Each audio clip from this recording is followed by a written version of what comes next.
नमस्कार बच्चों। आज हिस्ट्री के तमाम सुधी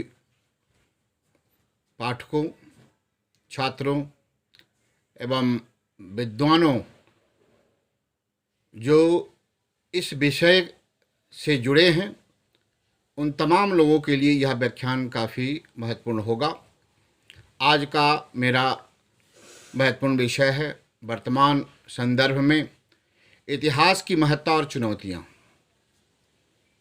जैसा कि हम जानते हैं कि आज की जो शिक्षा व्यवस्था है उसमें विज्ञान प्रौद्योगिकी का प्रबंधन का की ओर छात्रों का विशेष रूप से झुकाव है, लेकिन समाज विज्ञान एवं मानविकी के विषय अपनी उपयोगिता की महत्ता में कोई गिरावट जो यदि हुई है तो नज़रिए के कारण हुआ है। जिस प्रकार से विज्ञान अपने आप में महत्वपूर्ण है, उसी तरह हमारे लिए इतिहास भी काफ़ी महत्वपूर्ण है। यह एक गंभीर सवाल है, हम सबों के लिए एक चुनौती है कि इन प्रश्नों को, इन मुद्दों को हम कैसे आवश्यक रूप से समझें, उसकी उपयोगिता को हम कैसे स्थापित करें, यह आवश्यक है। इस संदर्भ में मैं कहना चाहूँगा कि इतिहास का अध्ययन अगर वर्तमान की समस्याओं से जोड़कर किया जाए तथा साथ ही साथ वह भविष्य की अंतर्दृष्टि से प्रेरित एवं अवलोकित हो तो यह आज के भारत एवं विश्व के लिए एक प्रकाश स्तंभ साबित हो सकता है और उससे यहाँ की आर्थिक, सामाजिक, राजनीतिक, सांस्कृतिक समस्याओं से जो लोग जूझ रहे हैं उसके लिए एक नया मार्ग प्रशस्त हो सकता है। अगर इतिहास अध्ययन मूलतः मानव जाति की प्रगति की प्रक्रिया अध्ययन के प्रति समर्पित हो तो उसके प्रति विद्वानों एवं आम जनों की रुचि अवश्य बढ़ेगी। हमें विश्वास है कि अगर अतीत का उपयुक्त दृष्टिकोण से विचारपूर्ण एवं सरस अध्ययन हो और इसे मात्र दस्तावेजों के संकलन तक ही सीमित न किया जाए तो इतिहास हमें मानव के सुंदर भविष्य के प्रति आश्वस्त कर सकता है। मैं यह बात इतिहास के प्रसिद्ध चिंतक ईएचकार के माध्यम से कह रहा हूँ।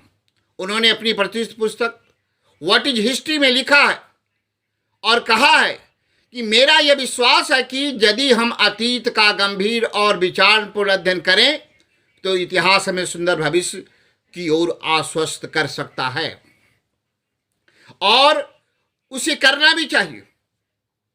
वह हमें भविष्य के प्रति आशान्वित कर सकता है और हम ऐसे समय की उत्सुकता से प्रतीक्षा करें जब मानव जाति अपेक्षाकृत अस्थायी समाज व्यवस्था की दिशा में नए उत्साह के साथ अपनी यात्रा के अगले पड़ाव की ओर कूच करेगी और सभ्यता के विकास में सबकी साझेदारी, सबकी भागीदारी, सबकी साक्षी उसमें संलग्न होगा।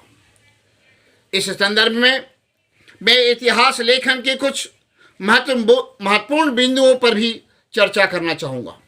इतिहासकार का दायित्व इतिहास को सिर्फ उस रूप में दिखाना नहीं है जैसा वह था, बल्कि उस रूप में दिखाना चाहिए जैसा कि तत्कालिक हमारा समाज है और उसके अनुरूप उसकी ज़रूरत है।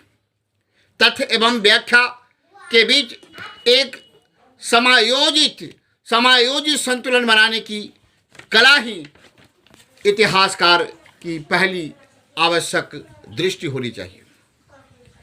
जो इतिहास हम लिख रहे हैं, जिसको हम पढ़ रहे हैं, वह तथ्यों पर आधारित हो, लेकिन अगर समय की आवश्यकता के विपरीत बैठते हो तो उसमें आवश्यक संशोधन की जरूरत है और इस आवश्यक संशोधन करके हम एक नई पृष्ठभूमि स्थापित कर सकते हैं।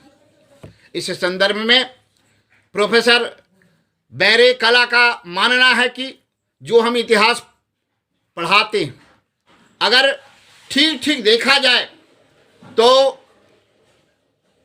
वह एकदम यथातथ नहीं होता, बल्कि सुकृत फैसलों का एक सिलसिला होता है। वस्तुतः इतिहास विज्ञान की तरह यथातथ हो ही नहीं सकता। उसकी वस्तुनिष्ठा की मांग, उसकी वस्तुनिष्ठा की सीमा होती है। तथ्यों के प्रति अंधश्रद्धा एवं दस्तावेज के प्रति पूजा भाव से समर्पित होकर हमें इतिहास के बारे में जानने समझने की कोशिश करना चाहिए।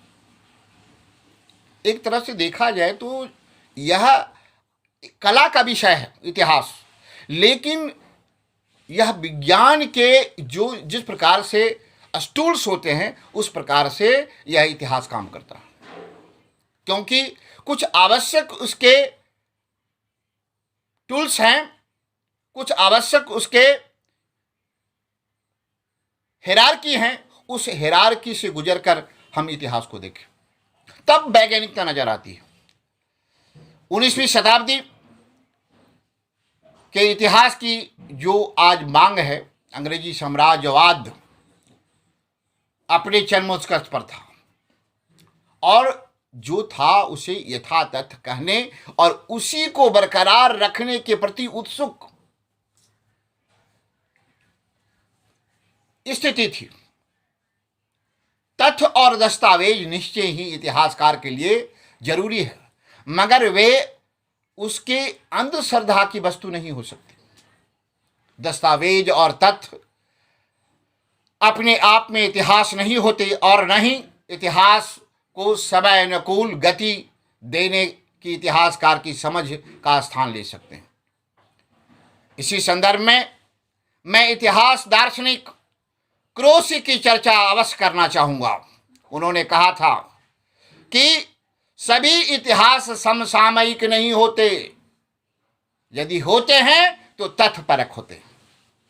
तथ्यों से हटकर कोई भी चर्चा इतिहास में नहीं होती। किसी वस्तु को हम देखकर उसको तथ्य नहीं मानते हैं, बल्कि उसकी परख करते हैं, उसकी खोज करते हैं, जांच करते हैं। हम जब तक उसकी पुष्टि नहीं कर लेते हैं तब तक उसके इतिहास की श्रृंखला में नहीं रखते। 1910 में अमेरिकी इतिहासकार कार्ल वेकर ने जानबूझकर उत्तेजित करने वाली भाषा में कहा था कि इतिहास के तथ्य किसी भी इतिहासकार के लिए तब तक अस्तित्व में नहीं आते जब तक वह उसका निर्माण नहीं करता। तथ्य निर्माण की इस प्रक्रिया में इतिहासकार को उन लोगों के मस्तिष्क के साथ संप्रेषण स्थापित करना होता है जिनके बारे में वह लिख रहा होता है। मेरा विचार है कि इतिहासकार को उन लोगों के मस्तिष्क के साथ भी संप्रेषण स्थापित करना चाहिए जिन लोगों के लिए वह इतिहास लिख रहा होता है। मैं यहाँ इतिहासकार के इस मंतव्य से सहमत हूँ कि हम केवल वर्तमान की आंखों से ही अतीत को देख समझ सकते हैं। मैं यहाँ इतिहासकार के इस मंतव्य की पुष्टि करता हूँ, क्योंकि जब तक हम किसी चीज़ों को देखेंगे नहीं, समझेंगे नहीं, तब तक हम उसको प्रतिष्ठित कैसे कर सकते हैं। इतिहासकार अपने युग के साथ अपने मानवीय अस्तित्व की शर्तों पर जुड़ा होता है। यहाँ तक कि प्रजातंत्र, साम्राज्य, युद्ध और क्रांति आदि शब्द भी अपनी तत्कालीन ध्वनि रखते हैं। इन तत्कालीन ध्वनियों में इतिहासकार को इतिहास से जोड़ना चाहिए। दूसरे शब्दों में हम कह सकते हैं कि इतिहासकार को अतीत के बेजान हाथों में अपनी जानदार लेखन थमानी चाहिए, तभी हम सही चीज़ों को लिख सकते हैं परख करके। इतिहासकार का काम न तो बेजान अतीत को प्यार करना है और न ही खुद को अतीत से मुक्त करना, बल्कि वर्तमान को समझने के लिए अतीत का दक्षतापूर्ण अध्ययन करना और मानव के सुंदर भविष्य के लिए उसे कुंजी के रूप में इस्तेमाल करना। तो इस प्रकार से यह जो चुनौती है उसे हमको स्वीकार करना होगा और तथ्यपरक इतिहास को प्रस्तुत करना होगा। तथ्य से हटकर हम इतिहास की परिकल्पना तक भी नहीं कर सकते। जय हिंद बच्चों। फिर दूसरे दिन मुख्य विषयों को लेकर मैं प्रस्तुत होऊंगा। धन्यवाद।